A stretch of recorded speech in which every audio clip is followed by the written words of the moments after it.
ya.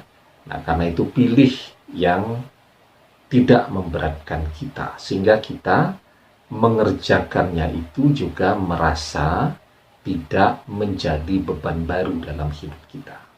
Nah, maka sebab utama dari kegagalan itu adalah ya ketika kitanya yang tidak sabar. Kita tidak sabar, kita berhenti mengerjakan sebuah amaliyah. Ya, padahal amaliyahnya ini sudah misal 75% mulai bekerja, tapi kita tidak sabar. Ya.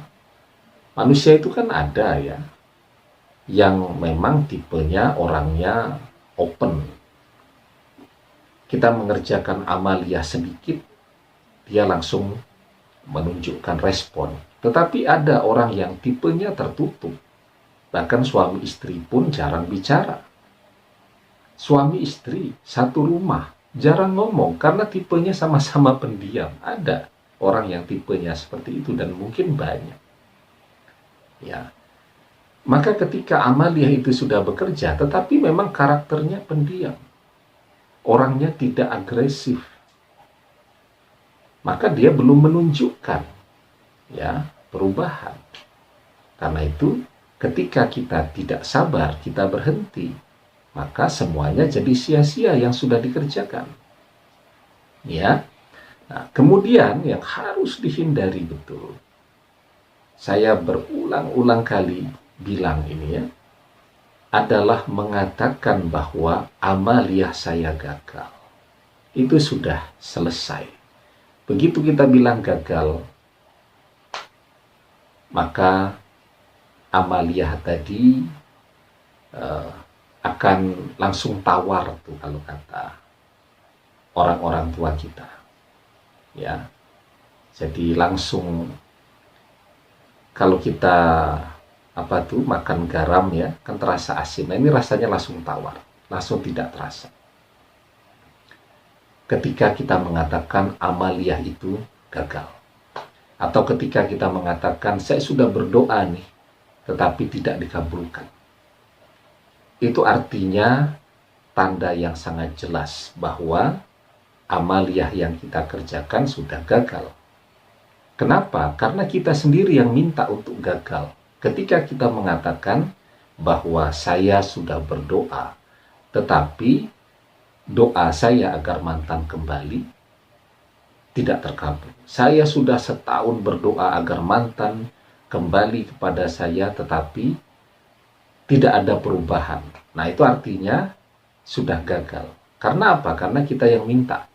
Dengan mengatakan bahwa tidak ada perubahan, tidak terkabul, dan seterusnya. Nah, maka mengatakan hal yang demikian itu harus sangat dihindari. Karena tanda kegagalan kita di dalam mengerjakan sebuah amaliyah, tanda tertolaknya doa kita adalah ketika kita mengatakan doa itu tidak terkabul. Maka di dalam sebuah hadis kita diajarkan, yustajabu li ahadikum ma lam ya'jal yaqulu qad da'watu rabbi falam yastajibli. Doa salah seorang di antara kalian pasti dikabulkan selama ia tidak tergesa-gesa. Yaitu orang tersebut berkata, aku telah berdoa kepada Tuhanku, tetapi dia tidak mengabulkannya untukku. Ya. Jadi orang yang tergesa-gesa itu adalah orang yang mengatakan sudah berdoa nih, tapi kok tidak ada perubahan. Nah, itu ketika orang mengatakan demikian, maka itu adalah tanda bahwa doanya tertolak. Ketika orang sabar, tidak tergesa-gesa, maka itu adalah tanda bahwa doanya terkabul. Tetapi ketika orang berdoa dan tergesa-gesa kemudian dia bilang doanya tidak terkabul, itu adalah tanda bahwa memang doanya tidak terkabul karena dia sendiri yang meminta agar doanya tidak terkabul. Ya. Nah, jadi itu yang harus dihindari, jangan sampai mengatakan doa saya tidak terkabul. Tetapi ketika kita berdoa, ketika kita mengerjakan amaliyah, jalani saja dengan sabar sampai apa yang kita cita-citakan itu terkabul. Bahkan setelah terkabul pun lanjutkan terus berdoa atau mengerjakan amaliyah tadi. Ya, demikian, semoga bermanfaat. Wallahu a'lam bissawab, billahi taufiq wal hidayah. Assalamualaikum warahmatullahi wabarakatuh.